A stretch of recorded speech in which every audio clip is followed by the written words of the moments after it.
This channel does not promote any violent, harmful, or illegal activities. All content provided by this channel is meant for an educational purpose only.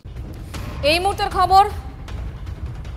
যে ছবি আপনাদেরকে দেখাচ্ছি 9 August ভোর রাতে তিলোত্তমাকে ধর্ষণ খুন আরজি করে 4 তলার ছবি এটা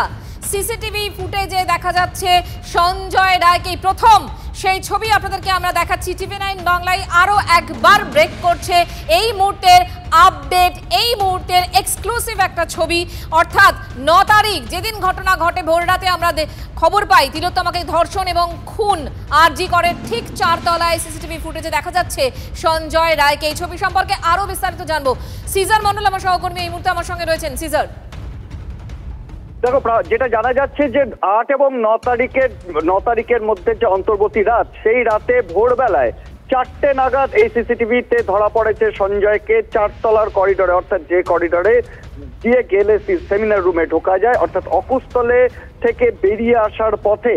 এই জায়গাতেই কিন্তু সঞ্জয়ের ছবি ধরা পড়ে এবং এই সিসিটিভি ফুটেজ থেকেই কিন্তু সঞ্জয়কে আইডেন্টিফাই করা হয় কারণ এই সিসিটিভি ফুটেজের মাধ্যমেই জানা যায় যে ওই সেমিনার রুমে সেদিন রাতে সঞ্জয় ঢুকেছিল যাওয়ার সময় তার যে ফুটেজ সেটা পেছন দিক ছিল বেরিয়ে আসার সময় সামনের দিক দেখা যায় এই দুটো ফুটেজ কিন্তু এই গোটা তদন্তে অত্যন্ত গুরুত্বপূর্ণ ভূমিকা পালন করেছে সঞ্জয় রায়কে আইডেন্টিফাই করার ক্ষেত্রে এবং এই ফুটেজের গুরুত্ব সিবিআইয়ের কাছে অত্যন্ত গুরুত্বপূর্ণ একটি ফুটেজ এবং সেই ফুটেজে দেখে তার টাইম ফ্রেম দেখে অর্থাৎ সে কত ঠিক কোন সময় ঢুকেছিল কোন সময় বেরিয়েছিল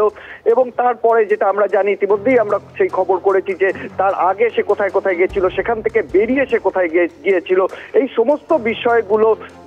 উপর ভিত্তি করে কিন্তু পরবর্তী তদন্ত এগিয়ে নিয়ে যাওয়া হচ্ছে এবং এই ফুটেজটা এই গোটা তদন্তে সবথেকে গুরুত্বপূর্ণ একটি ফুটেজ যার মাধ্যমে একটা সিসিটিভি ফুটেজ নিয়ে যখন এতদিন ধরে আমরা কথা বলছি সেরকম একটা ফুটেজ পাওয়া গেছে এবং সেই ফুটেজের ভিত্তিতেই এই সঞ্জয় রায়কে গ্রেফতার করা হয়েছে এবং এর পাশাপাশি যে প্রশ্নটা রয়েছে এক না একাধিক এই ফুটেজে আর কারোর কোনো রকম প্রেজেন্স আদৌ কি কিছু জানতে পারছো? দেখো এখন পর্যন্ত আমরা সিবিআই সূত্র বলো কলকাতা পুলিশ সূত্র বলো সেখান থেকে যেটা জানা যাচ্ছে ওই 12 নম্বর ক্যামেরা সেই 12 নম্বর ক্যামেরাতে কিন্তু ওই রাতে আর সঞ্জয়ের সঙ্গে কাউকে দেখা যায়নি প্রথমত সঞ্জয়ের আগে পরেও কাউকে দেখা যায়নি ওই সেমিনার রুমের দিকে যেতে তার আগে যাদের দেখা গিয়েছিল কারণ ওই দিন রাত্রির 9টা থেকে ভোর পর্যন্ত সমস্ত ফুটেজ স্ক্যানিং করা হয় এবং সেই জায়গায় যাদের আগে দেখা গিয়েছিল তাদের সম্পূর্ণ অন্য কারণ ছিল তারা বিভিন্ন এবং তাদের যে অ্যালিবি যেটা সেটাকে কিন্তু ভেরিফাই করা হয়েছে অর্থাৎ সঞ্জয় একমাত্র অড ম্যান আউট যার কোনো কারণ ছিল না ওখানে ঢোকার নজর রাখো সিজার আপাতত তোমাকে ধন্যবাদ।